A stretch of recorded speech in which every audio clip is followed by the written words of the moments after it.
Buenas tardes, bienvenidos en esta fresca tarde, pero aquí vamos a estar muy caldeaditos y vamos a compartir estos momentos en la presentación del que es la tercera novela de Nieves Álvarez. Seguramente que muchos de ustedes hayan podido leer y conocer las otras dos.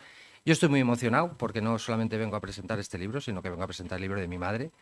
Por si no me conocían, soy ese Gustavo, que es su hijo. Y en esta mesa, los personajes importantes, los que saben de esto, serán Rosa Pereda, Ana García Negrete, Guillermo Balbona y la propia autora que le van a presentar este trabajo que acaba de salir.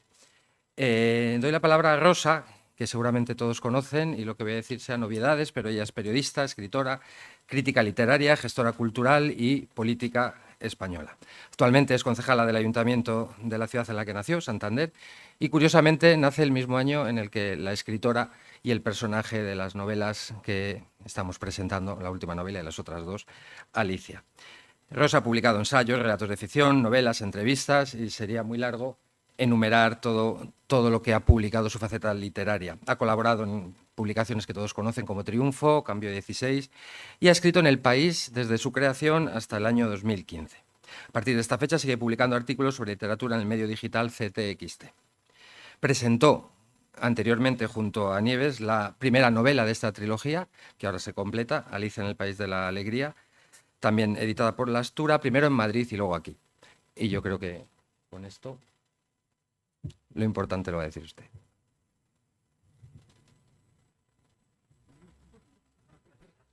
Pues muchas gracias por esa presentación. Muchas gracias a Nieves y a Bastura por volver a confiar en mí. Nieves me ha pedido que hable de la misma novela, o sea, reincidiendo. Me pide que hable de la primera novela, de la... A ver, si es que soy muy bajita, entonces esto no me llega. Bueno, ahí se oye mejor, ahí sí llega, ¿no? Bueno, casi mejor un poco más lejos, sí, pues si no se empasta.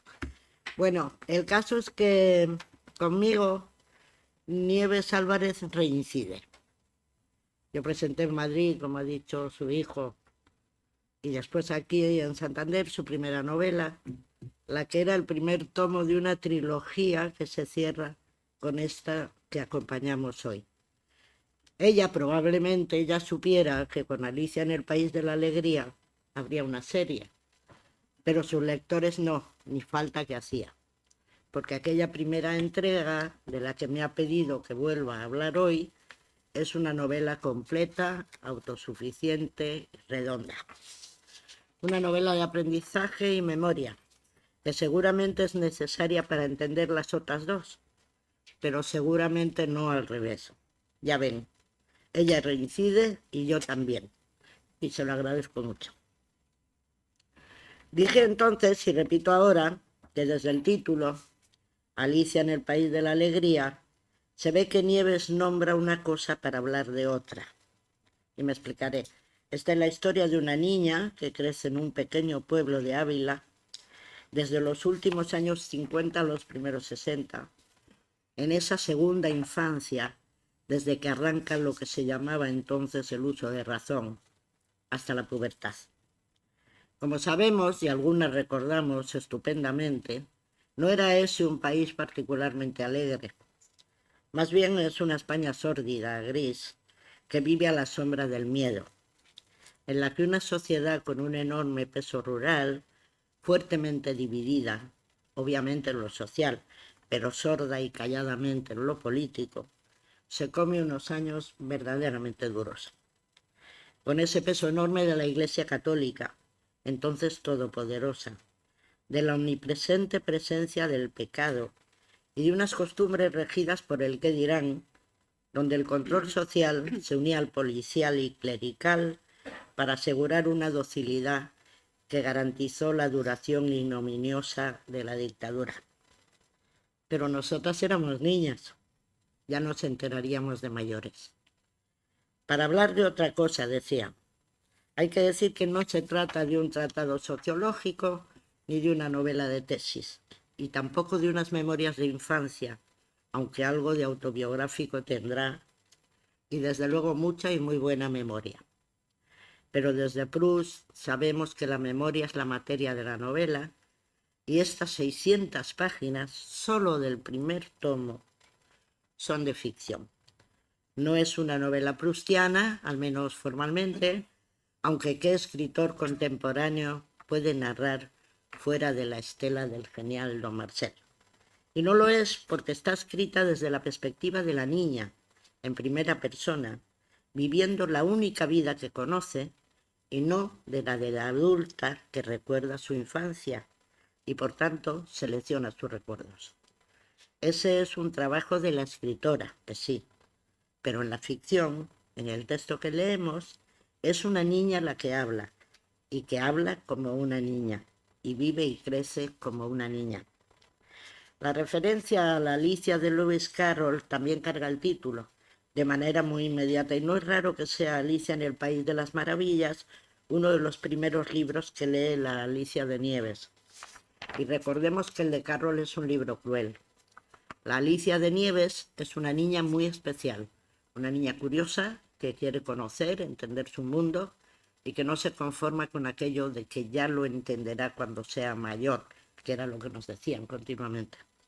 Es una niña, ¿cómo decir?, mala con muchas comillas, traviesa y espabilada y al mismo tiempo con una inocencia conmovedora, que escucha detrás de las puertas, lo que le da entrada a retazos al mundo secreto de los adultos, y que tiene una de aquellas latas de membrillo donde guarda sus tesoros y un cuaderno donde apunta las preguntas a las que nadie le contesta y cuya respuesta el lector conoce muy bien.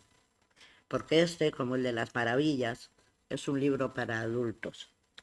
Alicia es una niña que interviene, que se involucra de manera inocente y lógica, profunda, inteligentemente lógica, y que se mete en líos, porque como es una niña, entiende literalmente lo que escucha y capta más que nada los sentimientos cuya razón ignora. Una niña que se obsesiona con el cariño de sus padres y en su insistencia no deja de hacernos sentir una cierta inseguridad respecto a lo que por otra parte es lo único seguro.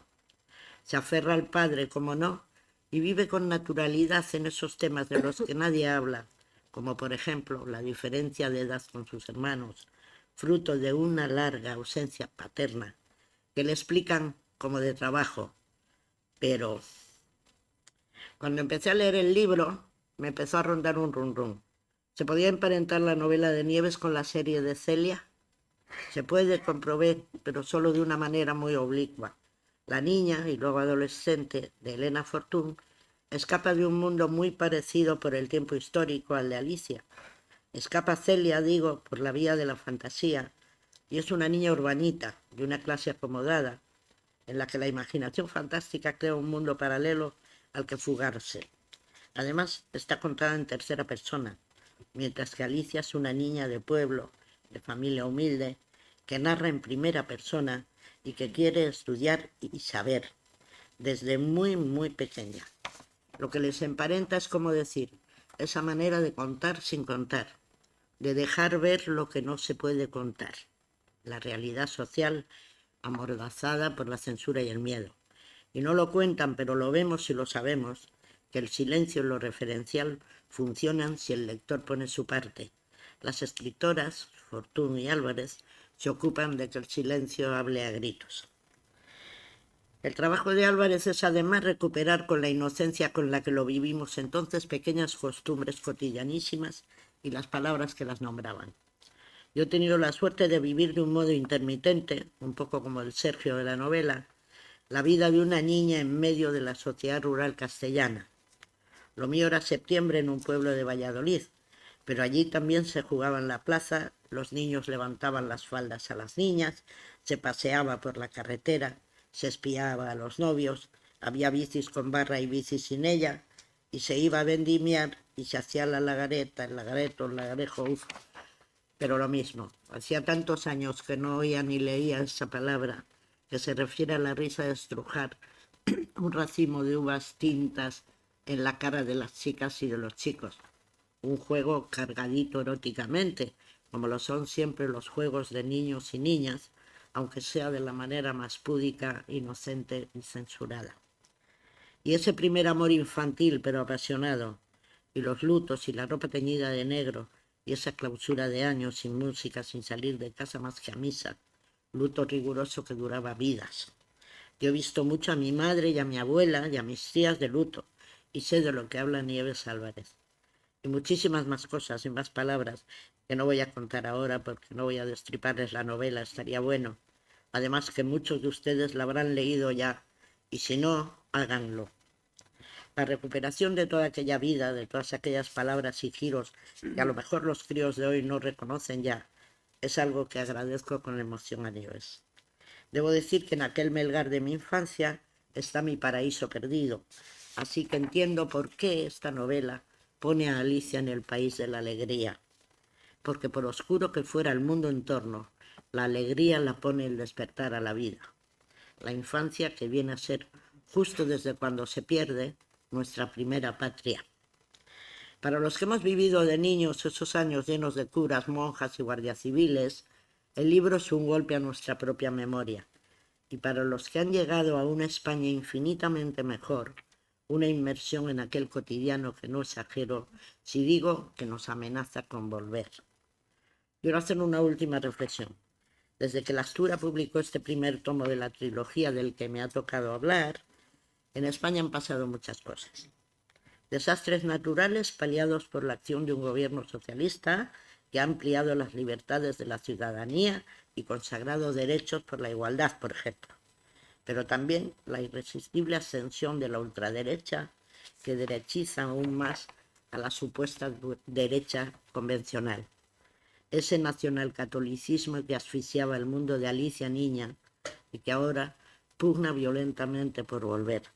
Está volviendo allí donde tienen cuotas de poder.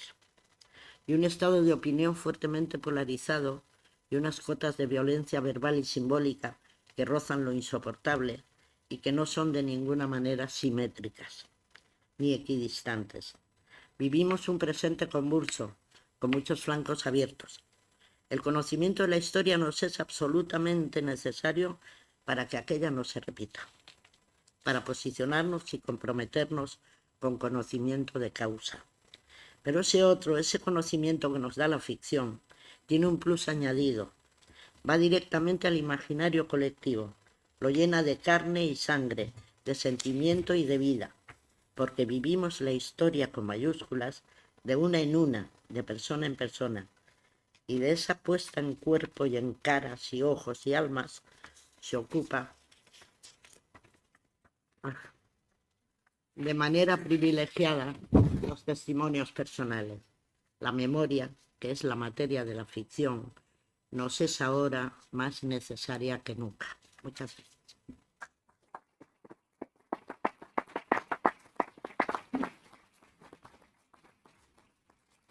Muchísimas gracias. Llega el turno de Ana García Negrete, funcionaria de Administración del Gobierno de Cantabria y poeta. Nació en Castrudiales, inició su actividad poética con el grupo Cuébano, publicando poemas inéditos a partir de entonces en distintas revistas y publicaciones.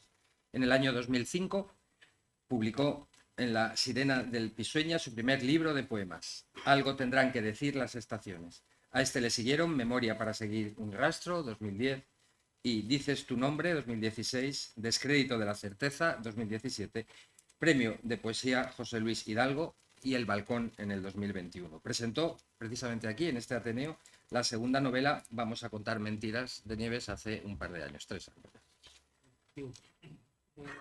¿Esto funciona? Sí, ¿me oís? Hay que pagar.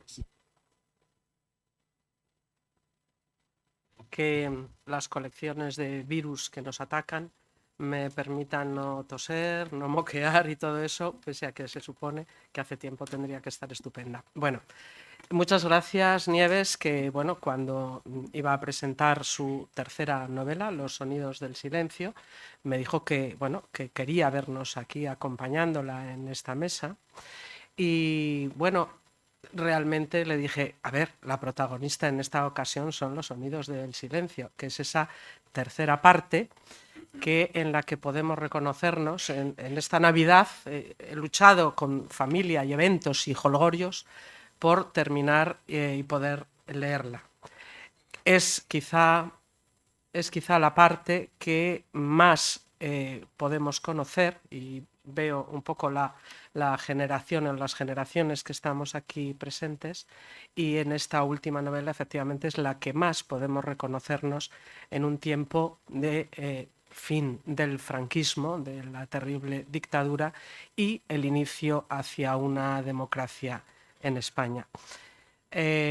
Cuando Nieves me pidió que leyera su segunda novela, Vamos a contar mentiras, claro, empecé por la primera, que en ese momento la tenía, pero la verdad que no le había tocado el turno, porque son muchas las lecturas, ¿verdad?, que tenemos acumuladas, y le había prestado una atención. Digo, bueno, pues vamos a leer. Entonces, son 3 novelas que, digamos, no mantienen el tiempo, ¿no?, desde el inicio, sino que se van turnando, se van dando la mano, y la segunda parte, precisamente, la que a mí me toca, sería la que en la historia inicia un poco todo lo que ocurre en esta vida de Alicia. Claro, tremenda parte en la que se pierde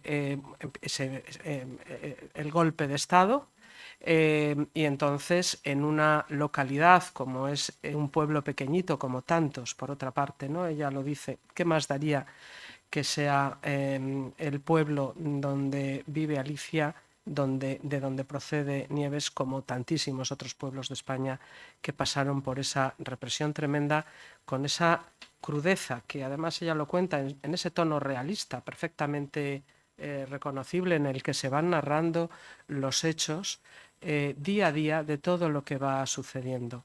Ahí Nieves hizo un ejercicio de investigación, no se deja solo a la imaginación de lo que pudo ocurrir o la intuición de lo que mucho de lo que sabemos, hemos visto en cine, hemos leído.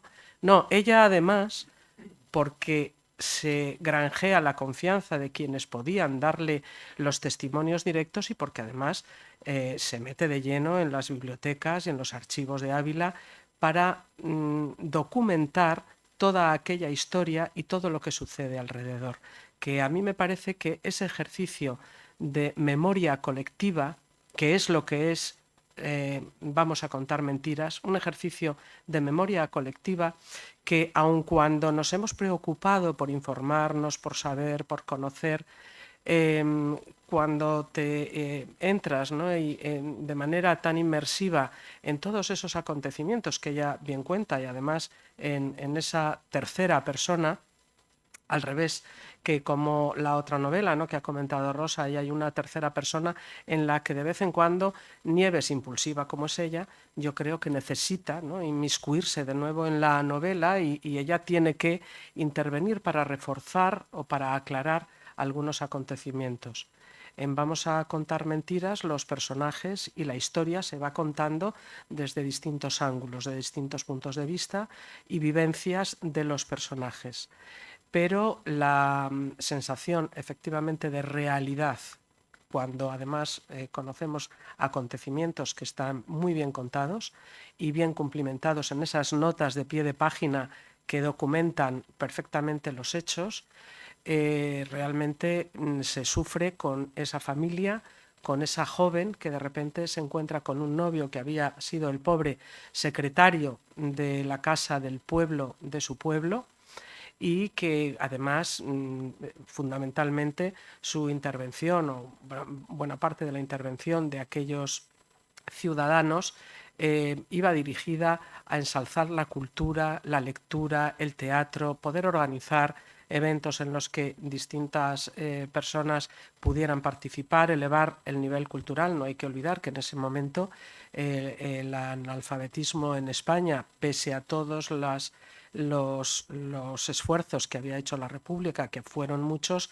pero claro, había una generación ya en edad que había perdido, en ocasiones ya había perdido, digamos, el tren, ¿no?, de esa cultura, de ese conocimiento, y realmente el miedo porque las instituciones la Iglesia, lógicamente la Iglesia y todas aquellas instituciones que se hicieron cargo de manera muy decidida para que las personas estuvieran sometidas, vivieran el silencio y no se atrevieran bajo ningún concepto, y eso se ve a lo largo del libro y lo sabemos, ¿no?, a través de también nuestros antepasados que nos lo han podido contar. Eso no se dice, cómo se te ocurre, no vayas así, no tengas esa relación, es que te has metido con personas que no son recomendables sencillamente porque no participaban de la ideología imperante, que podía ser la del cura del pueblo, la del alcalde, que a lo mejor pues con tendencias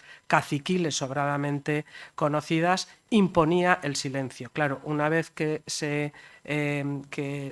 estalla la guerra, la represión en esas instituciones, la represión en algunos casos, ¿no?, porque no todo el mundo actuó de manera idéntica, y eso también hay que decirlo, que hubo gente que pudo tener la ayuda o la colaboración de personas decentes, de personas que tenían esa capacidad, ¿no?, de saber que sus vecinos ni eran malas personas, ni eran delincuentes, ni eran diablos con rabo y cuernos, ¿no? Bueno, esto que se cuenta en la segunda novela a mí me parece verdaderamente interesante recordarlo, y en ese sentido creo que es muy recomendable, yo lo pensaba, ¿no?, para gente joven que ya en muchos casos vive tan lejos esa experiencia que muchas personas todavía mantienen viva, afortunadamente, porque así hay que hacerlo, hay que mantener viva, porque quien huye del pasado, quien ignora el pasado, quien cierra una puerta en falso, es preso de sus propios miedos y de sus propias fobias, ¿no?, y de su propio desconocimiento. Somos de donde venimos, somos lo que han sido nuestros antepasados, y lo que ha ocurrido en nuestro país, por supuesto que sí. Ignorarlo pues es signo de brutalidad.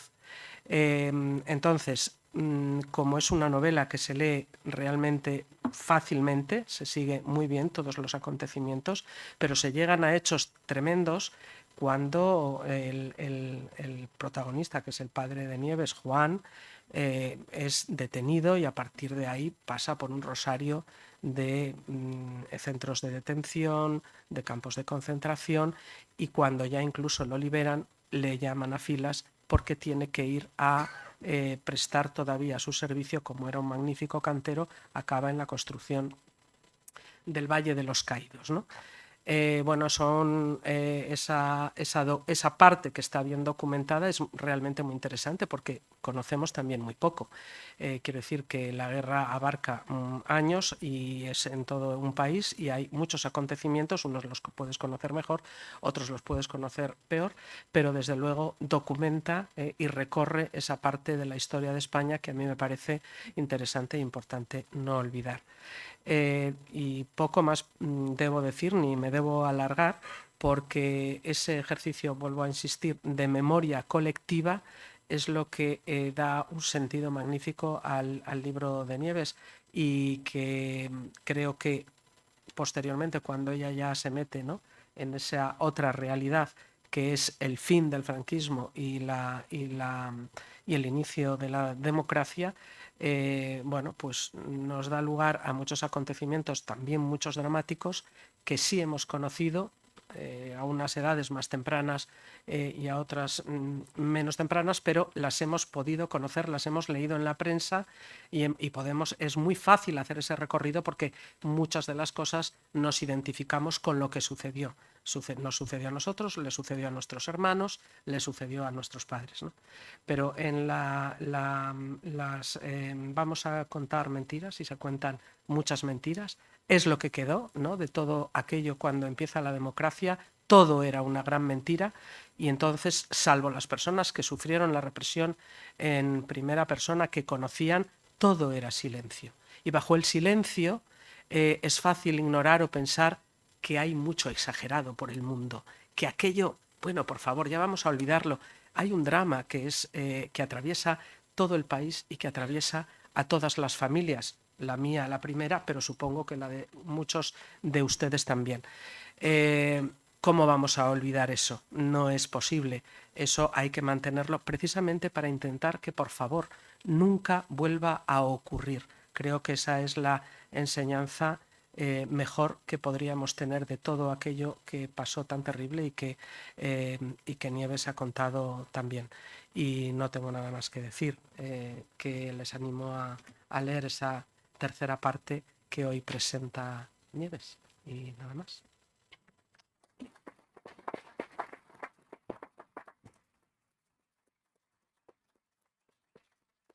Guillermo Balbona, licenciado en Periodismo por la Universidad Complutense, suele decir que ser periodista no es una profesión, sino una condición. Y no le he dado y no me están escuchando, ahora sí. Suelen decir que ser periodista no es una profesión, sino una condición. Y siempre un oficio sobre lo cotidiano. Cambia el formato, pero la perspectiva es la misma, contar historias. Lo sabemos, lo leemos, está siempre en el diario montañés, pero también es poeta. En el año 94 publicó en La sirena del Pisueña, El abandono está lleno de rosas.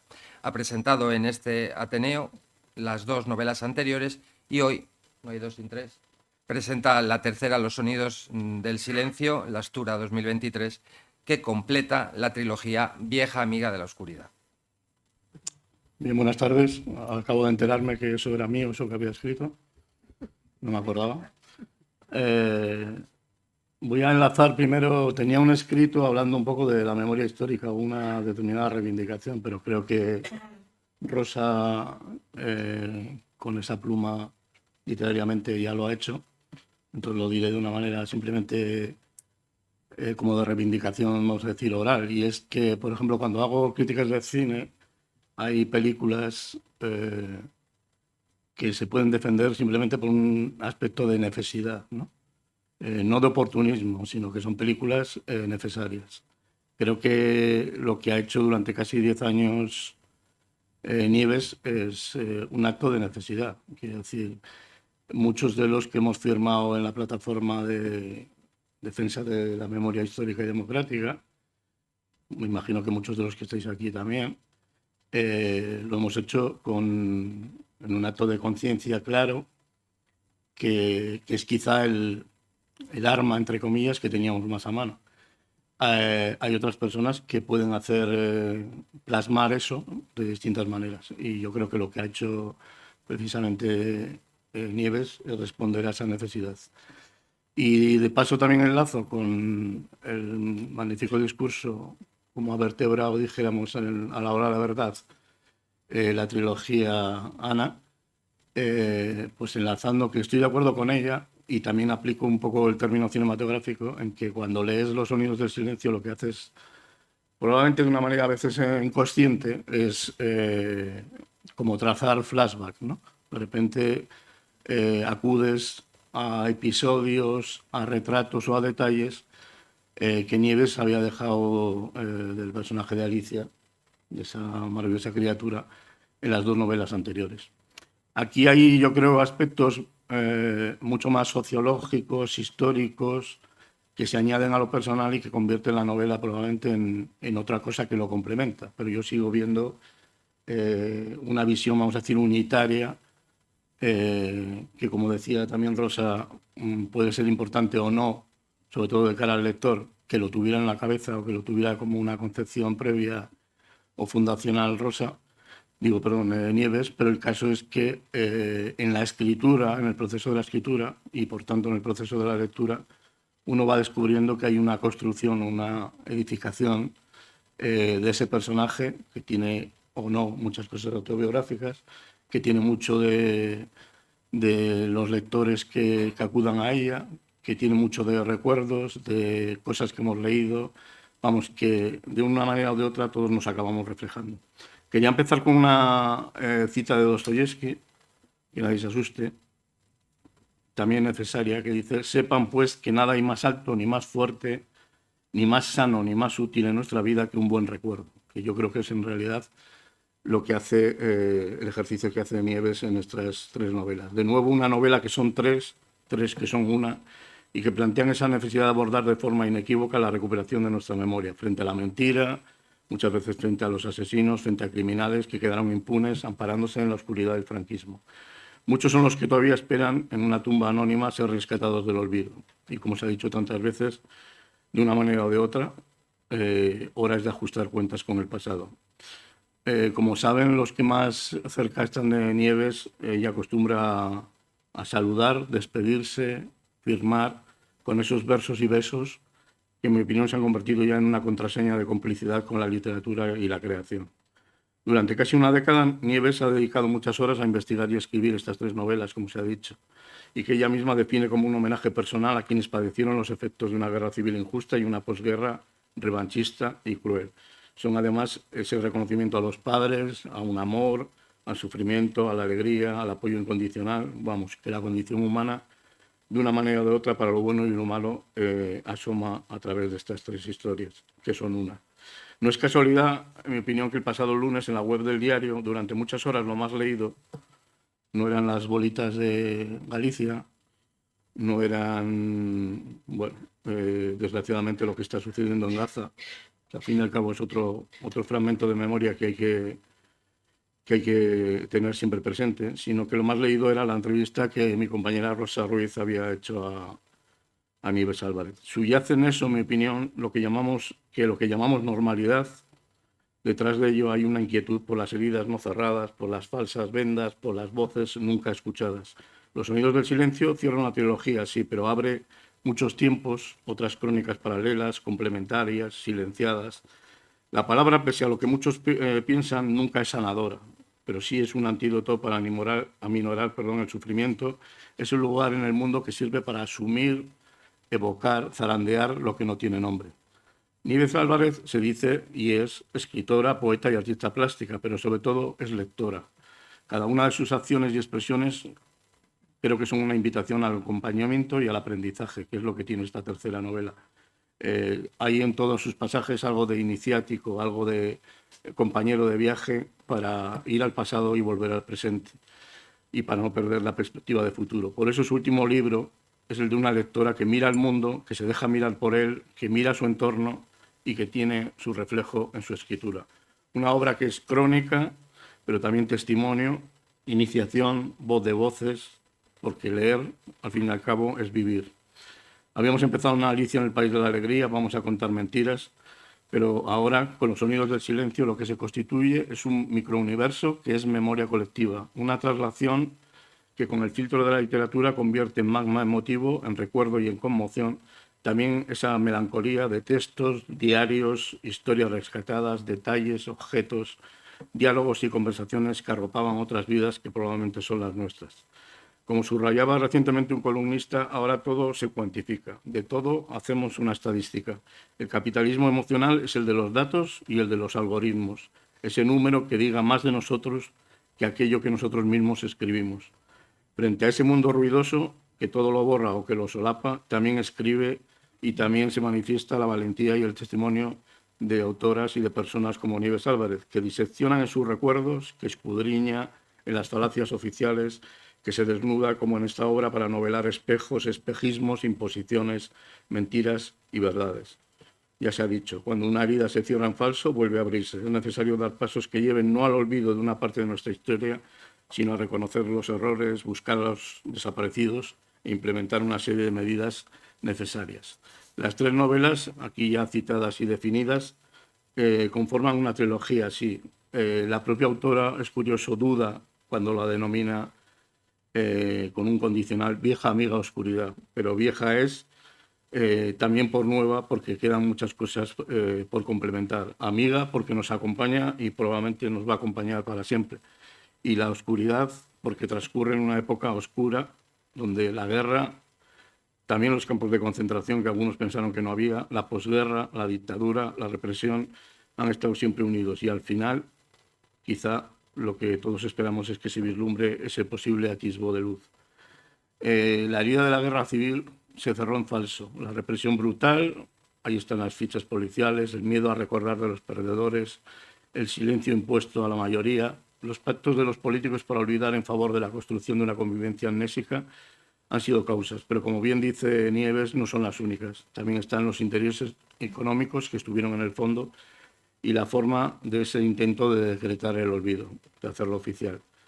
Lo duro a la hora de la escritura, ya nos lo recordará Ola Nieves, ha sido sobre todo ese proceso de investigación, porque pese a la ayuda, siempre uno cuando escribe, y más siendo una literatura o debiendo ser una ficción, pues probablemente quiere primar la imaginación, pero en este caso había como una especie de deuda con el descubrimiento del horror, con la ignominia, con todo lo oculto. La autora distribuye las palabras en función de su determinación, de su claridad, y utiliza la poesía, que también la hay en este libro, para transmitir sentimientos, píldoras iluminadas en la realidad que hunde sus raíces en el subconsciente colectivo, en aquello que a los seres humanos nos motiva, la vida, la muerte, el amor, lo cotidiano, el misterio. Voy a terminar con dos citas de dos personas que están ligadas, yo creo, a todos nosotros literariamente, que además hemos conocido. Una de ellas es Almudena Grandes, a la que hicimos un homenaje este verano en la UIN, y que además introduce el libro de Los sonidos del silencio por parte de Nieves. Primero, Luis García Montero. Él ha defendido siempre el honor y la reparación de las víctimas del franquismo, esa necesidad de la que hablaba al principio. La guerra civil está muy lejos, ha escrito, pero mientras no respetemos el valor de la verdad en nuestro pasado, estaremos condenados a soportar a los mentirosos y manipuladores del presente. La democracia se merece acabar con la soberbia de los impunes. Y termino con otra cita de Almudena, que era más bien un acto confesional que hizo, que dejó dicho cuando estaba terminando uno de sus últimos libros. Terminar una novela es algo dramático. Cuando más tardo en escribir los finales, más sufro. Lograr el final de una novela tiene algo de pulso, porque has podido con ella. Finalizarla es como si te desahuciaran de tu casa. Confieso que uno de los momentos más terribles de mi vida es el día siguiente de terminar una novela. Bueno, ella dejó un legado, yo creo, esencial, y yo creo que en el caso de Nieves todavía vamos a esperar mucha más escritura y muchas más novelas necesarias. Gracias.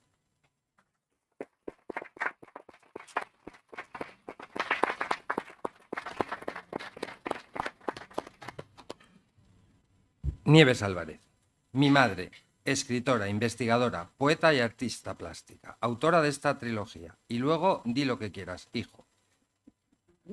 Esto es lo que tengo en las notas que me pasó.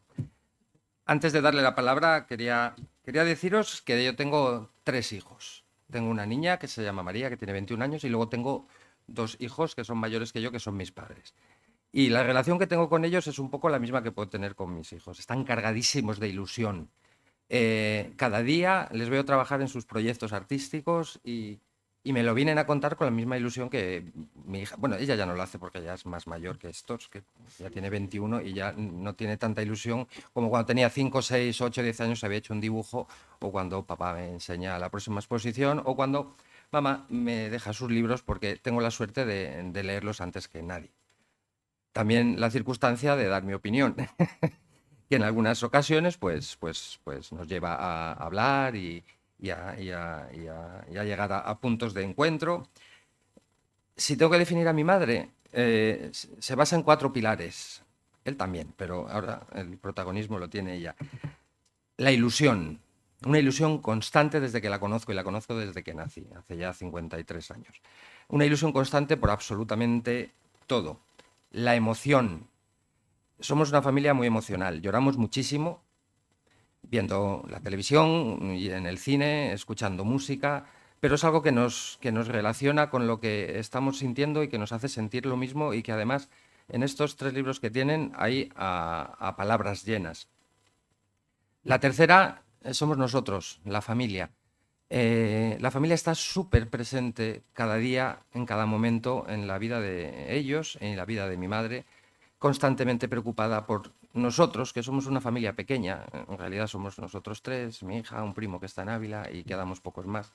Pero estamos muy unidos y estamos todos en estas novelas, lo cual es bastante fuerte para el que aparece como... Por cierto, me dedica esta novela a mí solo, ¿eh? Pero la primera libro que publicó, De mis manos vegetales, que era un poemario allá por el año 80, también está dedicada. Entonces me siento muy afortunado de haber crecido entre esas dos dedicatorias. Y la cuarta pata de este libro es el trabajo. No para de trabajar. Lleva jubilada ya unos años. No, yo no noto diferencia de cuando estaba. Ni en cantidad de trabajo, ni en viajes, ni en ilusión, ni en emoción, ni en todas esas perspectivas. Hace años, preparando una écuba que dirigí, alguien me dijo que que la tragedia es como un mecanismo de relojería, en el que sabemos que al final pues, se va a mover con un ritmo determinado. Esto, para mí, como lector, son tragedias, y como partícipe también lo son, porque sé perfectamente lo que va a pasar. No solamente porque sé que aquí va a haber una guerra, porque lo sabemos todos, y cuando estamos leyendo, y antes lo comentabais, y estamos viendo las peripecias de, puedo decirlo, aunque no son biográficas, mis abuelos, sé que va a llegar un momento, porque es una historia que se ha contado repetidas veces en casa, sé que va a llegar el momento del encarcelamiento. Descubrí con ella, cuando me llamaba para contarme lo que le había pasado a la abuela, al abuelo, conocí, siendo más mayor, que si la abuela se había casado en la cárcel y había tenido el hijo. Bueno, una serie de cosas que me llevan, a mí que he tenido el placer de poder dirigir escena, a ver un auténtico movimiento dramático, con unos personajes muy potentes a la altura de los grandes personajes. Lo que pasa es que esos personajes son mi abuela, mi madre, mi abuelo, mi hermano, su hermano, mi tío, al que no llegué a conocer, fallecido, y que hacen que las novelas sean tan humanas y tan cercanas que cuando leí esta última, pues yo me enfadé un poco cuando ella se despegó de sí misma, que no son biográficas ninguna de las tres. Pero hay un momento en el que esa biografía que uno reconoce como perteneciente a esa familia, pues se despiega y aparece un personaje nuevo que realmente es un personaje literario, que es lo que está haciendo ella, literatura.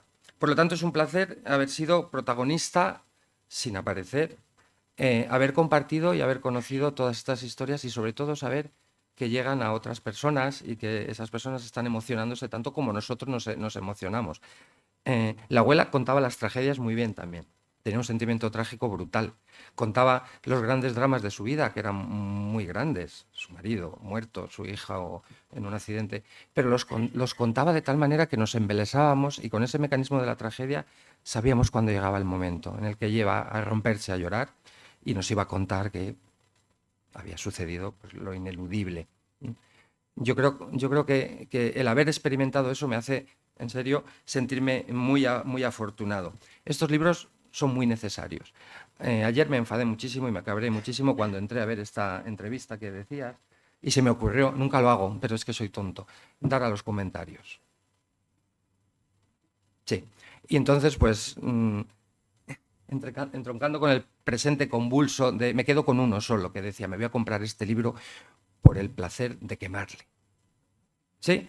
Y después me vino una frase que de repente, bueno, no es una frase del Quijote, pero se atribuye al Quijote, proviene de un problema de Goethe, eso que todos conocen de ladran, pues cabalgamos.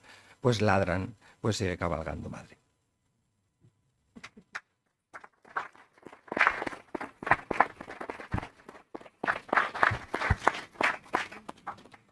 Bueno, efectivamente, nos emocionamos mucho. Yo ahora mismo estoy muy emocionada. Muchas gracias, hijo mío. Es el sol de la casa, un niño. Es el hijo que todas las madres creo que quieren tener, pero le tengo yo, ¿eh? No se reparte. Mira, muchas gracias a Rosa, a Ana, a Guillermo por acompañarme. Yo quería dar un repaso a esta trilogía porque era importante darle para mí. Era importante que conocieseis que no era una novela que voy a presentar, sino que viene después de otras tres. Y efectivamente son casi 10 años de trabajo para llegar hasta aquí. He hecho otras cosas mientras tanto, eso es verdad, porque toda la vida lo he hecho. He hecho muchas cosas a la vez. O sea, yo estaba en el Instituto Torres Quevedo, muchas gracias a los compañeros del Torres que andan por ahí, algunos que han venido.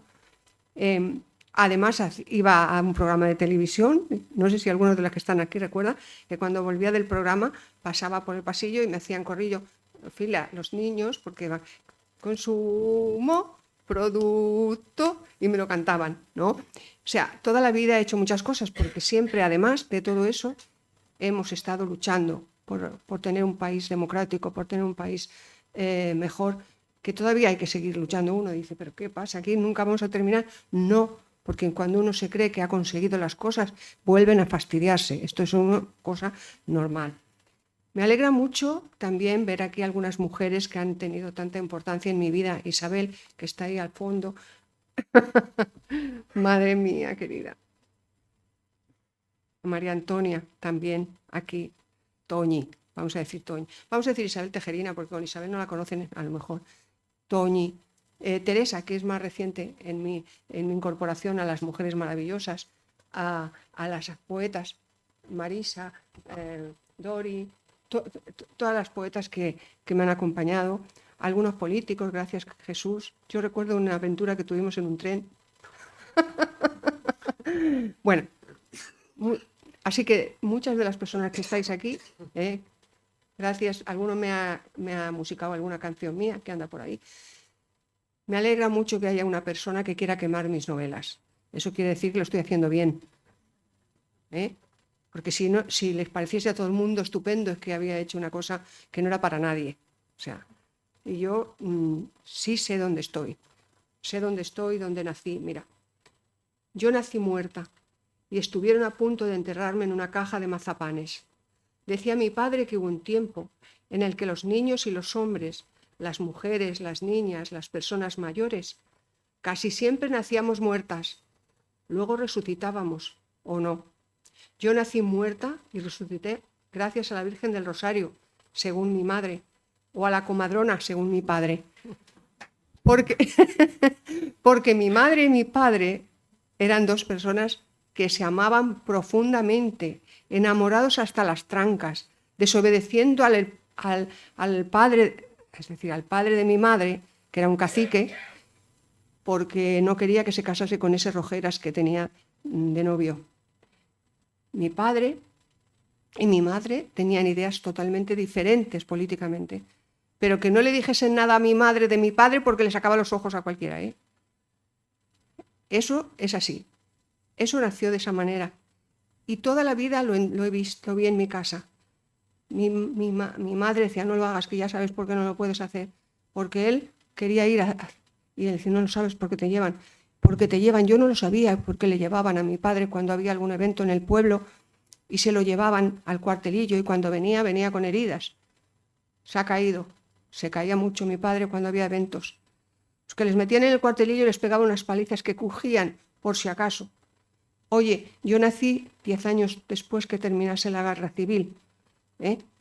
Y cuando tenía 19 años mi primo, que iba a ir a la mili, es decir, 39 años después de terminada la guerra, yo la llamo incivil, él quería hacer la milicia y se lo denegaron porque tenía un familiar muy peligroso, que había estado encerrado en la cárcel y que era muy peligroso.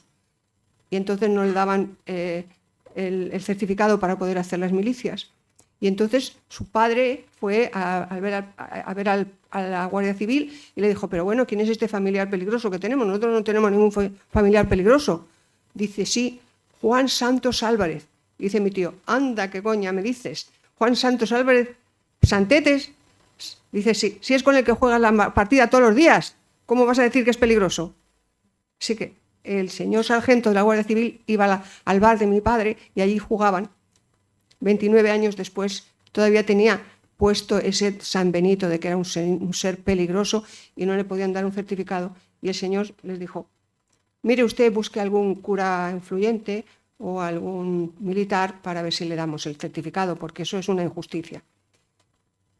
Así que Juan Santos Álvarez Gutiérrez era un ser humano especial y excepcional al que denunció su suegro y el cura del pueblo para que lo metiesen preso, porque él no había ido a la mili porque era pequeñito de estatura. No fue a la guerra por lo mismo, pero sí fue a los campos de trabajo y de concentración. Tengo que deciros que cuando yo leí Cautivos, que es un libro sobre las personas en los campos de concentración, dicho por las mismas personas, y leí los lugares en los que había estado mi padre encerrado, me puse enferma. Desde entonces padezco del corazón, porque no os podéis imaginar lo que pasa. Si no queréis imaginarlo y lo queréis leer, aquí está en la segunda novela, descrito tal cual de lo que padeció ese hombre bueno y generoso que todo el mundo decía en mi pueblo que era. Bueno, yo no sé qué he hecho aquí, que ahora la he liado. Bueno. Sí, tu padre estuvo preso, dijo ella. No he dicho que lo que he leído antes era el comienzo de la primera novela, este es el comienzo de la segunda. Tu padre estuvo preso, dijo ella, y siguió canturreando como si tal cosa. Yo dejé el libro que estaba leyendo y pregunté asustada. ¿Cuándo? ¿Dónde? ¿Por qué? Por nada, hija, por nada. ¿Cómo es eso posible? Por nada. Así es, hija, por nada. Nada le dijeron cuando se lo llevaron y nada le dijeron cuando le pusieron en libertad. Y mi madre dijo que era, nada, unos días, y fue muy poco tiempo. 9 años, son poco tiempo. 5 en campos de concentración y de trabajo y 4 en el Valle de los Caídos, en un campo de concentración también. ¿Cómo que nada? En fin, esa segunda novela es muy dura, pero yo he hecho un homenaje ahí a todas las represaliados que hay en este país todavía, de aquella época terrible, franquista, en la cual se hizo tanta injusticia. Porque una vez terminada la guerra y ganaron los que ganaron, ¿por qué tienen que seguir machacándole? Para quitarles el gen rojo. ¿Sabéis que hicieron aquí experimentos para ver el gen rojo que tenían sobre todo las mujeres, que por eso eran putas y cabronas, porque tenían un gen rojo que no las dejaba parar? Hicieron unos experimentos mentirosos absolutos. Yo es que tengo que decir que antes he citado a algunas mujeres que andan por aquí y otras que podía citar que también andan. Aprendí mucho cuando vine a Cantabria. Por cierto, esta novela, la tercera, termina en Santander. Y cuando vine a Santander, yo iba de profesora a un colegio familiar rural, que eran unas monjas, o bueno, no eran monjas, eran, ¿cómo se llamaba? Aquellas de acción católico o algo así, pero que eran como bastante progresistas, y hacían la alternancia en los colegios rurales, yo qué sé qué. Yo vine con todo el corazón a hacer cosas y todo eso. Jolines, que al pocos días de estar en el colegio se presentó la Guardia Civil en mi casa, en Ávila, a investigar porque había una mujer que era yo, que estaba diciendo cosas bárbaras y que a ver si era del Partido Comunista. Mis padres se quedaron asustados, sobre todo ahora me doy cuenta de los asustados que estarían cuando fueron a eso, después de lo que había vivido mi padre, ¿no? La enfermedad y los golpes te hacen crecer, decía mi madre. Las pesadillas te asustan, dijo mi hermana. Las personas mayores no son siempre como te las imaginabas, afirmaba mi padre mientras permitía que me sentase en sus rodillas y me abrazaba. Mi hermano ya no podía decir nada. Estaba muerto. Su muerte nos mató un poco a toda la familia. Se metió en nuestra casa y lo inundó todo. Eso, bueno. Vete preparando, que ahora después te voy a pedir que leas. Efectivamente, esta novela, Los sonidos del silencio, que tiene ese título y también el título de la trilogía Vieja amiga oscuridad, tiene que ver con la música de Simon y Garfunkel. Y hace 60 años, ahora en febrero, de que inventaron esa canción, y esa hablaba de muchas cuestiones tremendas que estaban sucediendo entonces en el mundo. Y en España todavía seguíamos aferradas y metidos en el franquismo terrible que nos tocó vivir, ¿no? Y en esta novela, mi hijo ha dicho una cosa que es verdad, que yo nunca fui a estudiar a Madrid. Sin embargo, pensé que tenía que escribir sobre las luchas estudiantiles y todas esas cuestiones tremendas que en Madrid se reflejaban con más fuerza porque era la capital y se luchaba más claramente. Entonces, como sí es cierto que mis novelas se basan en hechos reales, es decir, yo he entrevistado a personas, he investigado, he leído libros, todo eso para poder escribirlas, pues pensé que Alicia, después de la primera parte que transcurre en Ávila, donde yo estudié, efectivamente en las Teresianas, y se habla de eso en esa novela, donde después fui profesora durante un año, bueno, fui profesora durante más años.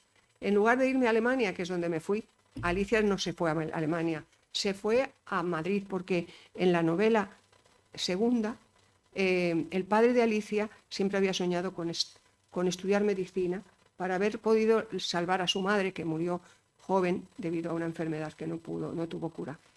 Entonces yo pensé que tenía que hacer un homenaje a mi padre y mandar a Alicia a estudiar medicina a Madrid y de paso a cotillear por todos los acontecimientos que sucedían en la capital que no llegaban a los pueblos. Desde luego en Ávila no nos enterábamos de la misa a la media. ¿Hay alguna anécdota que cuento ahí? Que sí, yo creo que era un poco rebelde desde pequeña, sin saberlo, yo qué sé. Por ejemplo, cuando estudié magisterio, yo llegué el tercer año, nos llamó la jefa de estudios, que era una señora, una profesora de música, y nos dijo a todas las becarias que fuésemos. Y fuimos y dijo, vamos a ver, para que ustedes aprendan a ser agradecidas, a partir de hoy se turnan ustedes y cada día una viene a fregar los cacharros del café de los profesores. Y todas nos quedamos pacifusas. ¿Qué hacemos? Salimos y yo les dije, vosotros no sé, pero yo no. Por esa razón no friego yo nada, porque a mí me daron la beca porque mis padres no tienen posibles y porque yo tengo buenas notas.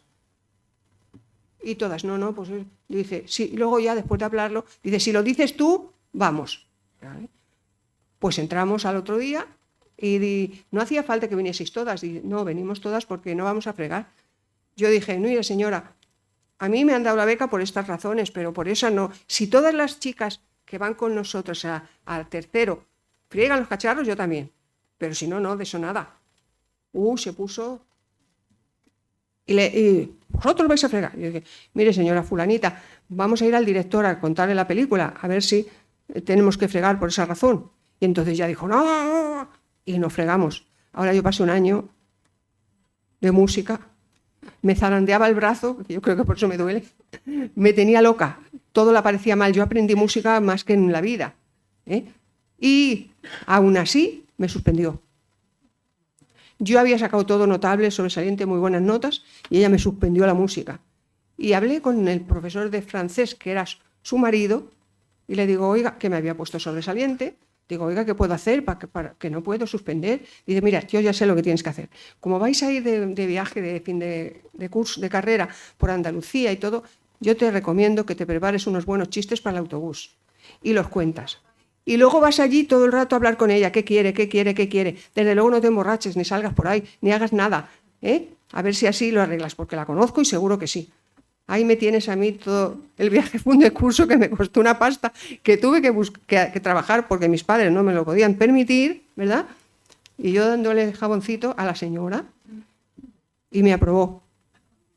Llegó y dijo, eres mejor que lo que pensaba yo que eras, Digo, y yo no sabía qué decirla, me la habría sacado los ojos, pero en fin.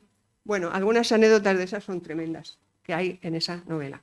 Pero yo quiero que 3 personas os lean un poquito de esta novela y voy a pedirle a Marisa Campo, que es una de las poetas de genealogías.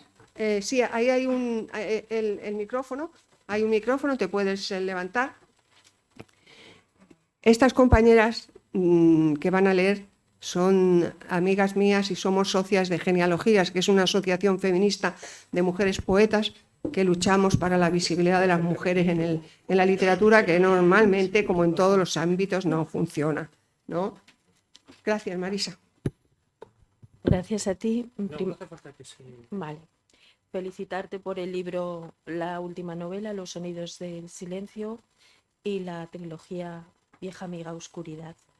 Voy a leer un fragmento del capítulo Niña, tú estás enferma.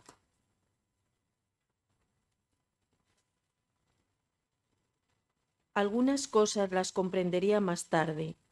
Un día que estuve hablando con mi tía Adoración, ella me contó que mi madre estuvo a punto de morir por culpa de Calisto, un sinvergüenza que entró en su casa con aviesas intenciones hace muchos años. Cuando no estaba mi padre, y la asustó de tal manera que ella cayó al suelo, Se golpeó la cabeza y se quedó inconsciente. Al verla tendida y sangrando, Calisto se marchó corriendo sin decir nada a nadie. Menos mal que mi hermano, que era muy pequeño, fue enseguida a buscar al médico, mientras una vecina tapaba su herida. Madre del amor hermoso, ¿y por qué se atreve a amenazar a mi padre? ¿Qué tiene en contra de él? Nada, Alicia. Esas son fanfarronadas suyas, replicó mi tía Adoración. Como fue concejal hace mucho tiempo, se cree que sigue mandando y teniendo privilegios, pero la Guardia Civil no le hace ni caso. La que paga el pato es su familia, sobre todo su mujer y su hija. Yo creo que tiene manía a las mujeres. Ah, y no se te ocurra decirle nada a tu padre o a tu madre de lo que te he contado. Ese es uno más de nuestros secretos. Gracias.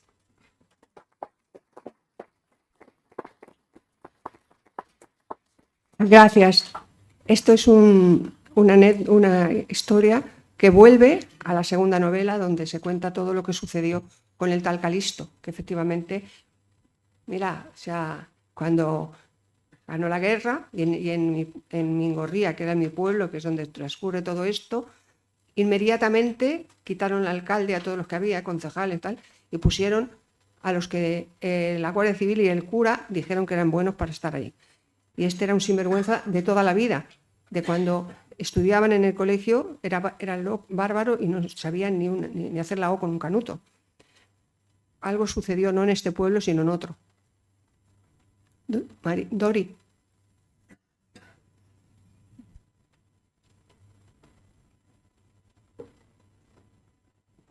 Buenas tardes. Bueno, mi padre te sigue. Esperaba como agua de mayo la tercera novela. Había leído las dos anteriores y ahora mismo está con él. Bien, yo iba a elegir un capítulo, un extracto del capítulo donde habla de una actividad en la universidad. La famosa cuarta asamblea, donde pierden la cátedra Agustín García Calvo, Tierno Galván, que luego sería el entrañable alcalde de la primera democracia, y José Luis Aranguren. Los tres se tienen que ir del país, pierden la cátedra. Tierno Galván se va a Princeton, Agustín García Calvo a París y José Luis Aranguren a Berkeley, creo. Pero bueno, la novela, como ya se ha dicho, tiene cosas muy duras, muy dramáticas, cosas que hay que contar y que no se deben de perder, porque sin memoria y sin información se mete mucho la pata y no se analiza bien la realidad. Entonces, al final decidí un extracto de este que es, me pareció muy, muy gracioso, el caso Gin Tonic, que yo no sé si es ficción, porque como es una novela...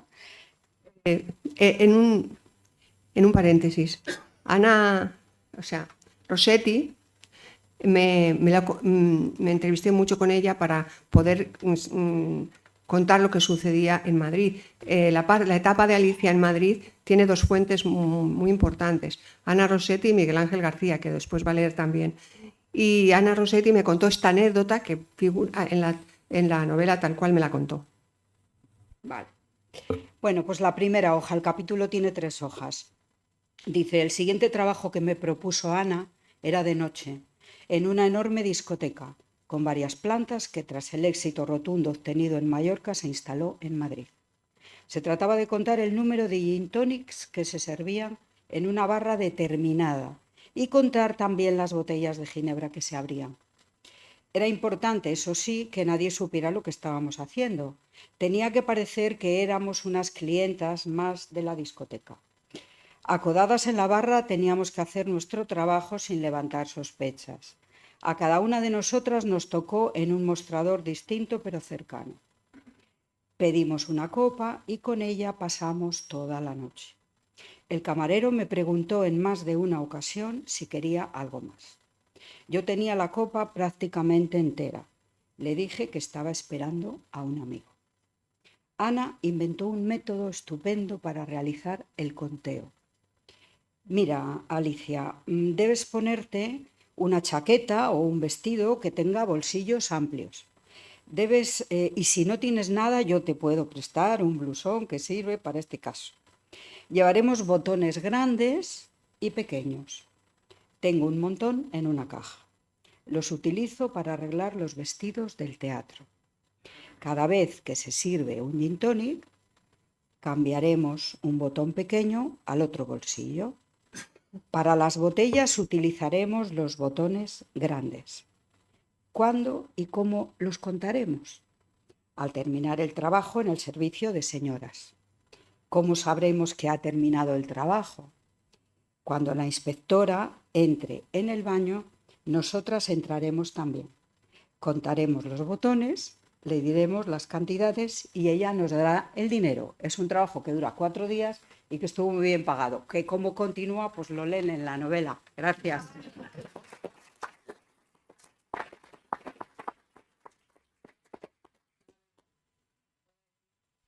Que a mí me pareció curiosísimo lo que que fuese verdad, pero fue verdad.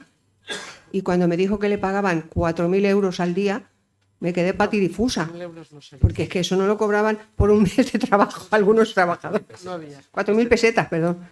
Claro, entonces no había euros. Miguel Ángel García. Nos hemos juntado aquí la familia, como veis, ¿eh? Bueno, yo he escogido un fragmento de un capítulo que muy lacónicamente la autora ha denominado 1001, que para los que no lo sepan o para los que no se acuerden, hace referencia a un proceso que se hizo al sindicalismo español hace ahora 50 años, hace apenas 15 días se han cumplido 50 años, en el año 1973, que era a la dirección de un sindicato y por lo tanto se ponía en tela de juicio en la propia esencia del derecho a estar sindicados, ¿no? Entonces, este capítulo hace referencia a eso y coincidió, nadie lo sabía, evidentemente, que ese mismo día, a la misma hora que comenzaba el juicio, ocurrió algo muy cerca y se oyó desde allí lo que pasaba. No cuento mucho más. Quedamos a la entrada de los juzgados 1 hora antes. Cuando llegué, Esteban había guardado mi sitio en la cola. El juicio comenzaría a las 10 de la mañana. En los alrededores, los grises patrullaban el edificio, iban en coches, microbuses, lecheras. Los guerrilleros de Cristo Rey también, con actitudes amenazantes, provocadoras. Éramos cientos de personas. La fila de 4 en fondo daba la vuelta al edificio. A eso de las 9:30 sentimos una explosión. ¿Qué ha sido eso?, pregunté. No tengo ni idea, Alicia. Será mejor que mantengamos la calma. A nuestro alrededor comenzaba a producirse un ligero rumor. Nadie sabía qué estaba pasando. Los coches de policía que rodeaban el edificio salieron a un destino que no conocíamos quienes esperábamos en la cola. Se notaba una excitación peligrosa. La policía tocaba sus armas con gestos amenazadores. Cerraron las puertas de la sala y comenzaron a desalojar. Algo gordo está pasando, Esteban. Esa explosión tiene que ver con vosotros. ¿Habéis preparado algo? No sé lo que pasa, Alicia. Cuando dices vosotros, imagino que te refieres a la gente de izquierdas. Te puedo asegurar que nosotros no sabemos nada de esa explosión. Lo que hemos preparado es estar aquí, a sabiendas de que no podríamos entrar tantas personas en la sala. Lo hacemos como una demostración de fuerza en apoyo a los encausados en el proceso 1001. Es decir, tú sabías que el objetivo era hacer una manifestación, no entrar al juicio. ¿Por qué no me lo comentaste? Luego hablamos, Alicia. No nos pueden alcanzar los grises. Si nos detienen será peor que la primera vez. Corre, Alicia, corre. No cambies de tema, me has engañado, eres un estúpido. Lo que tú digas, pero ahora tenemos que salir de aquí, como sea. Corre, creo que es peor correr. Mira, ahí vienen. Efectivamente, venían. Pero yo, en lugar de salir corriendo, me acerqué a Esteban, lo abracé y le di un beso de tornillo. Un beso parecido al que le dio mi padre a mi madre antes de morir. 2 grises pasaron a nuestro lado. Escuché que uno de ellos decía: mira estos tortolitos aquí, a plena luz del día, dándose el lote. Esta juventud no tiene arreglo. Vamos, vamos, circulen, despejen la calle. Esteban y yo nos separamos, nerviosos, nos cogimos de la mano y comenzamos a andar como si nada. Más aire, parejita, que es para hoy. Vamos a cerrar esta calle y no pueden estar aquí. Será mejor que nos acerquen a la calle de Claudio Cuello. ¿Ha pasado algo?, pregunté al policía más joven. No contestó. Su compañero nos apremió. Vamos, circulen y deprisita. Lo que quiera que hubiese sucedido tenía relación con la calle de Claudio Cuello. Ahí lo dejo.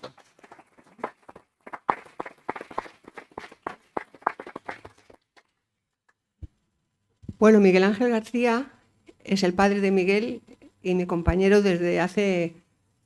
de Gustavo. Miguel es él, Gustavo es él. Ya me hago lío porque me meto nerviosa, un poco nerviosa. No sé qué papel tengo aquí. Miguel sí que estuvo en esa calle haciendo presión en el 1001. Y Miguel me ha contado muchas cosas de las que yo he podido utilizar porque yo estaba en Ávila y no me enteraba de nada de un pimiento. Era profesora de las teresianas o de no sé dónde, y ahí no nos enterábamos de nada, o de casi nada. Nos estaban aleccionando para ser buenas esposas y madres cristianas, que en algún capítulo se cuenta. Que nosotras, las que estábamos estudiando magisterio, cuando nos dijo la profesora, que la llamábamos nosotros la viuda de José Antonio, que era la profesora del Espíritu Nacional, dice, aquí están ustedes para aprender a ser buenas esposas y madres católicas y creyentes y tal. Y una le dijo, pero no estamos aquí para aprender a ser maestras. Dice, cállese usted, que es lo mismo. Así que ya lo sabemos, no sabíamos nosotros, que era lo mismo ser esposa y madre que ser maestra. Había que hacer lo mismo, que es lo que habían hecho ellos cuando quitaron a todas esas maestras que expedientaron. Porque todas estas novelas, estas 3 novelas, comenzaron debido a un relato que escribí yo que se llamaba Una librería para descambiar. Es un relato que hace más de 10 años, 12, no sé cuántos, mandé a un concurso de Radio Nacional y de la Caixa, en el que contaba la historia de una maestra represaliada durante el franquismo, que no podía ejercer, y entonces en su portal de su casa ponía libros y cuentos, y se descambiaban, como se decía entonces en el pueblo.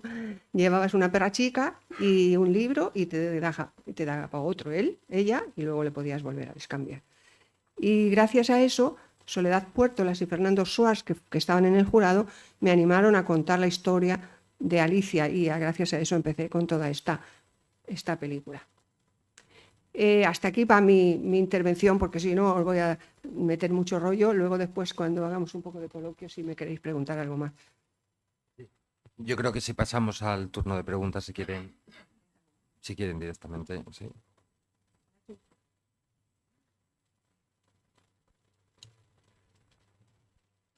Antes de salir ¿Alguien que quiere preguntar? Alguien que se quiere ir. ¿Pero alguien quiere preguntar algo? ¿No? Hombre, mujer. ¿No? ¿O sabes? Ahí al fondo.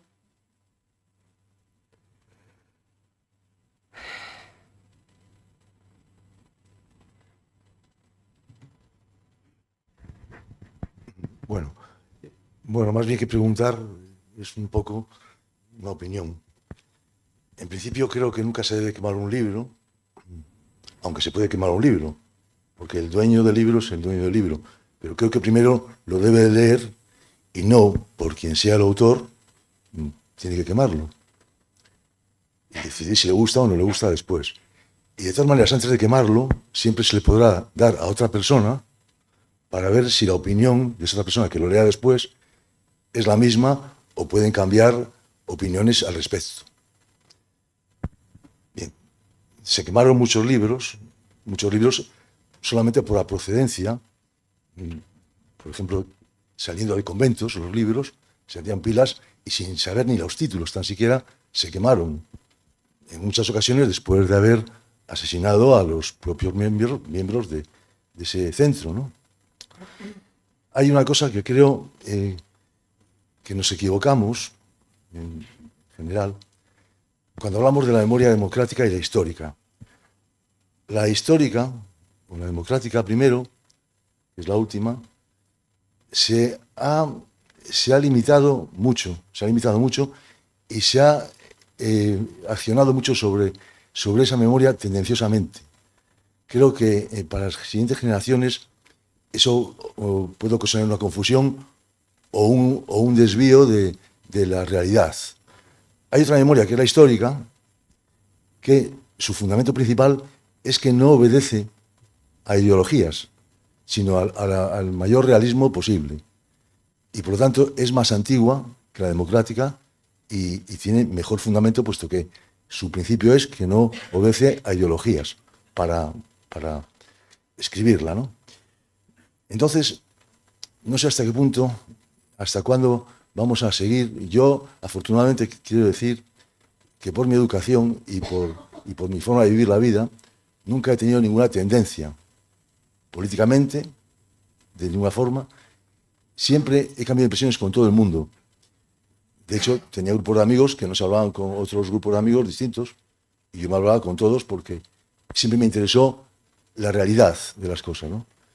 Efectivamente ha habido muchas cosas, pero cuando decimos que ojalá que la historia no se vuelva a repetir, pero no solamente desde un punto, sino desde el punto anterior, que ocasionó también esa parte negativa de la historia.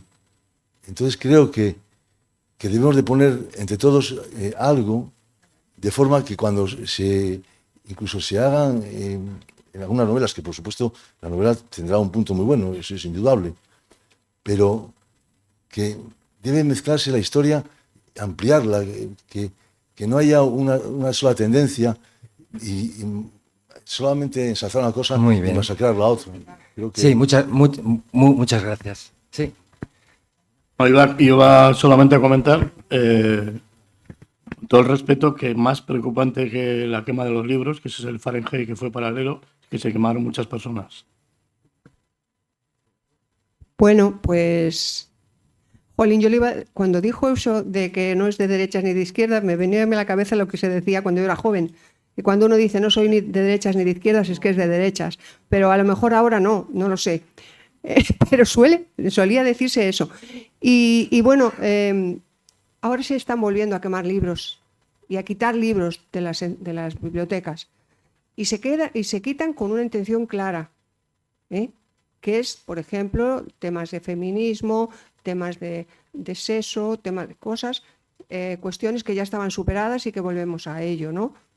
Y cuando yo he dicho que no me importa que alguien diga que quiere quemar mi libro, es porque me siento muy orgullosa de lo que he escrito y de lo que digo y de la memoria real que cuento en estas novelas, porque son lo que le sucedieron a personas reales que han existido. No hay ni una sola cosa que esté escrita aquí que no le haya sucedido a alguien. Efectivamente, esta cuenta la historia de una niña y de su familia. Todo no le va a haber sucedido a esa familia. Yo los sitúo a esas familias y hay cosas que han sucedido en otro pueblo, en otra familia, en otro sitio, ¿no? Pero sucedieron y son fruto de la investigación rigurosa. Es decir, si yo he ido a los archivos militares de Ávila, donde tienen el mejor archivo de la guerra civil y sobre todo el mejor archivo de los campos de concentración, están firmados y republicados y son ciertos y reales lo que se cuenta. Y la verdad es que es muy duro lo que se cuenta. Es muy duro, muy duro. Y yo tengo que decir que cuanto más conozco la historia de mi padre, un hombre de izquierdas, republicano, alguno me dijo que era Partido Comunista, cuanto más conozco la historia de mi padre, más cerca me siento de él y más orgullosa me siento de él, porque es una persona buena que luchó por sus ideales, que sacrificó su vida por su familia y que todavía en mi pueblo le recuerdan. Eso no. Dice, tú eres la hija de Santetes. Mi padre era Santetes.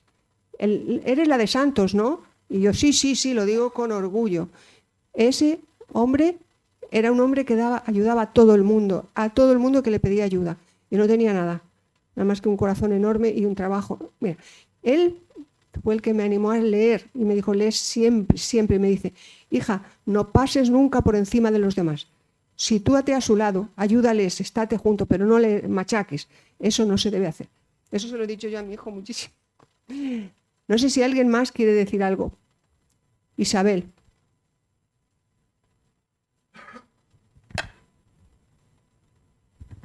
Bueno, no tengo mucho que decir porque no he leído el libro todavía. Pero sí, bueno, en atención a Nieves Álvarez, con la que he compartido muchas cosas en esta región, a la que considero mi amiga y a la que aprecio. Creo que es una persona muy honesta y que seguramente lo que aquí dice es verdad, al menos para ella. Y decir también que hemos estado 40 años, que ya suena como como un tópico, pero han sido 40 años, 10 más 10 más 10 más 10, escuchando de los mismos una forma de ver la historia. Y las otros, las víctimas, tenían silenciadas, calladas, arrinconadas. Y es hora ya de que se escuche a esos silenciados. Y probablemente esta novela sea una de esas voces. Así que la voy a leer. Gracias. Muchas gracias, Isabel. Efectivamente, Isabel y María Antonia de la Iglesia las debo mucho del conocimiento de algunas cosas y muchas luchas comunes. Recuerdo cuando luchábamos, María Antonia en ADM, en la Asociación Democrática de Mujeres, que luchábamos ahí a partir de lo que fuese, luchábamos, íbamos por los barrios. Recuerdo cuando hacíamos los cursos de educación afectivo-sexual por los barrios, había algunas mujeres que me decían que ya nunca había visto a su marido desnuda y tenía 6 hijos y no había visto a su marido desnudo en la vida. O sea, hicimos muchas cosas culturales también, además de políticas y de reivindicativas y de todo eso. Entonces te agradezco mucho, Isabel. Hoy cuando te escribía para pedir que vinieses aquí, te dije, he aprendido muchas cosas de ti, y es verdad, hemos aprendido muchas cosas. Mira, los compañeros que están aquí del Torres también, cuántas cosas hemos hecho juntas, ¿no te acuerdas? Mírame, es a ti. en el Torres, los proyectos que hacíamos ahí, ¿no? Muchos. ¿Alguien más quiere decir algo, por favor? Sí. Alfonso, el compañero del Torres Quevedo, que era el de inglés, ¿eh? Te quería decir sobre la canción esta que has elegido. Es la canción que a mí me producía un sentimiento más de alegría fabuloso. Porque parece como que adora las palabras. Los cantantes, Simon y Garfunkel, pues cuando la cantan parece que adoran las palabras. Es una cosa maravillosa. Y también te quería decir, pues que mi padre estuvo en el 36 en la cárcel desde el 5 de julio hasta 6 meses en la cárcel, pero después, no sé, que le escribieron una carta, porque era el único del pueblo que estaba fuera, y le escribieron una carta y le soltaron. Y después nunca tuvo represalias, o sea, tenemos una... Y además, cuando fueron a matarle, porque vinieron después a todos los que habían tenido algún significado en el pueblo, pues venían y los liquidaban. Y salió el alcalde, el cura y el médico. Salieron y no les dejaron entrar. Si entráis por allá, aquí no hay que matar a nadie. Y si entráis a los pueblos, avisamos a Burgos. Nada, solo también. Gracias, Alfonso, muchas gracias. Me parece muy bonito que hayas citado eso de las palabras, porque tú lo recuerdo perfectamente, el amor que siempre tenías a las palabras, ¿no? Y no me extraña, teniendo a la compañera de lengua y literatura al lado. Mira, las palabras es tan importante. Antes decía Guillermo que yo siempre digo versos y besos al terminar mis cartas y en las redes y todo. Y tengo que deciros un secreto. Esas palabras me las regaló Aute, Luis Eduardo Aute, con el que tuve mucha amistad por email. Sobre todo, bueno, algunas veces nos vimos 2 o 3 días en Zaragoza y algunas cosas de las que él me contaba por esos email me han venido muy bien en la vida, porque era una persona estupenda. Además de un gran cantante y todo lo que le conocen, y era un trabajador nato, y siempre me decía besos y versos. Y yo lo cambiaba y yo le contestaba versos y besos. Y así como nos despedíamos. Por eso es una anécdota que mucha gente no sabe, ¿no? No sé si alguien más quiere contar algo. ¿Ya? Por aquí. Casi todas las personas que están aquí, muchas las conozco y tendría que hablar anécdotas personales con ellas, pero esto ya no da para más. Y bueno, a mí no me conoce, pues, ha sido un poco de casualidad que entrase aquí, pero bueno, me interesaba el tema, porque bueno, yo quería darle las gracias porque mi madre me cuenta muchas historias de estas últimamente. Tiene 10 años más que usted, más o menos, ella nació en el 35. Y Y ahora ella sufre mucho cuando ve estos políticos que están ahora de derechas que niegan muchas cosas. Y ella lo pasó muy mal porque a su padre lo mataron cuando ya tenía 1 año. Y mi abuela estaba embarazada de su hermano y fue buscándole por todas las cárceles y al final se enteró que le habían matado por el camino. No llegó a ninguna... Y entonces, bueno, luego me cuenta muchas cosas también de la posguerra y tal. Esto ha sido hace unos años para acá, porque antes ella no hablaba nada, porque se tenía miedo. Y era todo como muy oscuro. Yo también soy de Burgos, de una provincia muy oscura, muy llena de militares y de sacerdotes de la iglesia muy...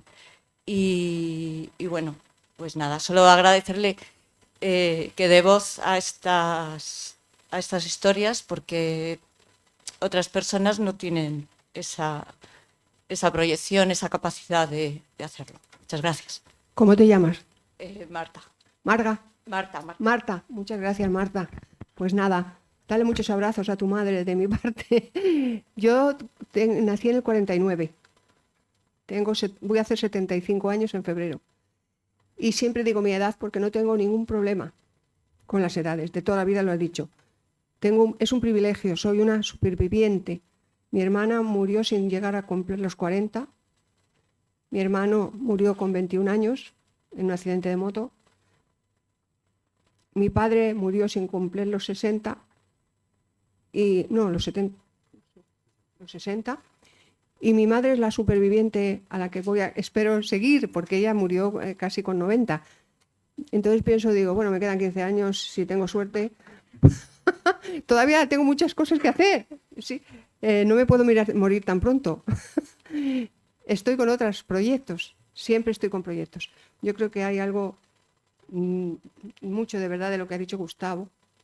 En mi casa, y gracias a Miguel, que conocí también en Cantabria, a Miguel no le conocí en Madrid, lo conocí en Cantabria, cuando trabajábamos en los colegios rurales y nos veíamos y todo.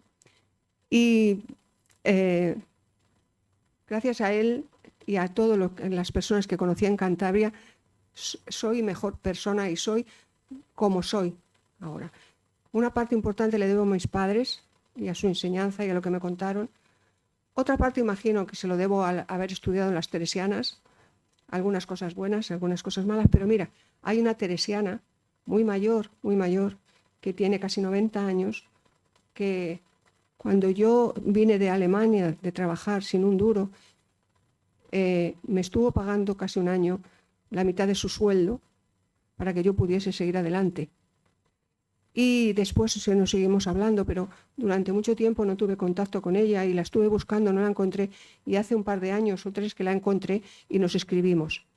Y ella es de una manera y yo de otra. Pero me dice, tú siempre has sido una luchadora, sigue luchando y haz todas esas cosas.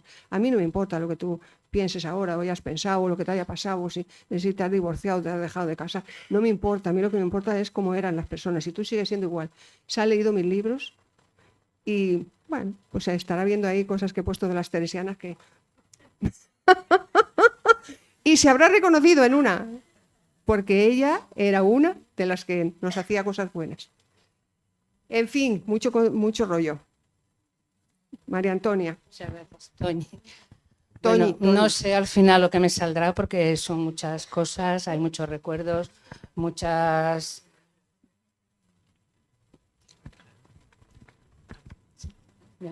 Sí, bueno, sigue. no, yo lo que quiero es hacer, bueno, no sé, como digo, son muchas cosas, pero hay algo que últimamente digamos que me concierne cada vez más y me preocupa más, y esto del tema de la memoria, ¿no? La memoria y la memoria llamada democrática. Cuando cuesta tanto, ¿no?, reconocer lo que son hechos históricos que están ahí, que son reales. Me preocupa mucho, yo no sé quiénes estamos aquí ahora, qué media de edad tendremos, pero calculo que sea una media de edad alta. Me preocupan las nuevas generaciones que no tienen conocimiento de todo ese proceso que se ha vivido. Y me preocupa mucho que en estas manifestaciones ultraderechistas, antidemocráticas, vamos a decir, llamarlas por su nombre, fascistas, haya tanta gente joven que lleva unos eslogans y repite cosas que no saben ni tan siquiera qué quieren decir, porque muchos de ellos no saben, repiten simplemente, ¿no? Entonces yo creo que ahora mismo lo más importante, tú haces una labor desde la literatura, desde la memoria, siempre ha sido testimonio, siempre ha sido parte de esa transformación democrática que hemos tenido afortunadamente. Pero la democracia pasa como con el amor, ¿no? No se sostiene sola, hay que mantenerla, hay que cuidarla, hay que tratarla. Y a mí me preocupa muchísimo cuando se confunden las palabras, hay una falta de conocimiento del lenguaje, hay una falta de formación política terrible. Cuando oímos a dirigentes políticos decir que España es una dictadura en estos momentos, decir que el gobierno es ilegal, decir que es ilegítimo, hablar de comunismo, que no tienen ni idea de lo que están hablando, y de toda una serie de cuestiones, y enarbolar todo eso como una defensa de una supuesta democracia, que madre mía, ¿qué democracia sería esa, no? Entonces, cuando creo que ahora mismo lo que hace falta, ha habido una intervención aquí que hablaba de que tenemos que ser tolerantes y demás, y que hay que leer todos los libros, sí, y hay que conocer, leer todos los libros, leer todas las opiniones y sobre todo respetar los procesos, porque no podemos olvidar que los 40 años de dictadura, todo lo que ha surgido ha sido porque no se respetaron las reglas democráticas que había en una república que se había votado, que las urnas hablaron y determinados poderes no respetaron los resultados de las urnas. Afortunadamente hoy la situación histórica es distinta, estamos en Europa, hay otras cuestiones, pero que nadie dude que los cantos de sirenas de toda esta gente van en la misma dirección. Y si de ellos dependiese, aquí no dudarían en poner atajos a la democracia. Lo que hay que hacer es defender los procesos democráticos. Y yo siempre digo, todo lo que se resuelva en una urna y en torno a una mesa... Sí, se te ha escuchado todo, cariño. Quiero decir que todo lo que se resuelva ahí me vale. Tolerantes, por supuesto, pero ¿ha habido una etapa en este país más tolerante que la actual? ¿Alguien la recuerda? Porque la República no tuvo tiempo. La República no tuvo tiempo de desarrollar sus proyectos. Entonces, ¿alguien me puede decir cuál es la alternativa a la situación que tenemos? Gracias, Gracias, Toñi, guapa. Gracias. Tenemos tiempo para una pregunta más. Sí.